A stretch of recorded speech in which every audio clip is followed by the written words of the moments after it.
मंडळी, हे आहे आमच्या ग्रामदेवतेचं मंदिर।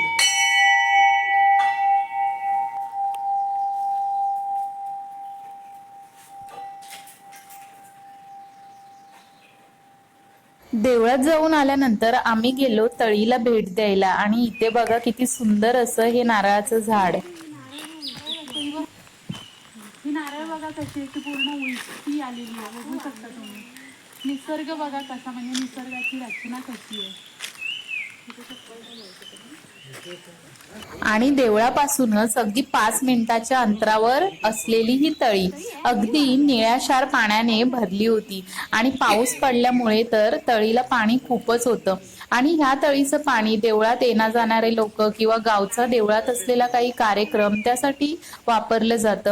इथून हे मंदिर दिसते बघा तुम्हाला। आणि तळीला भेट दिल्यावर इथलं पाणी प्यायल्याशिवाय आम्ही कधीच जात नाही।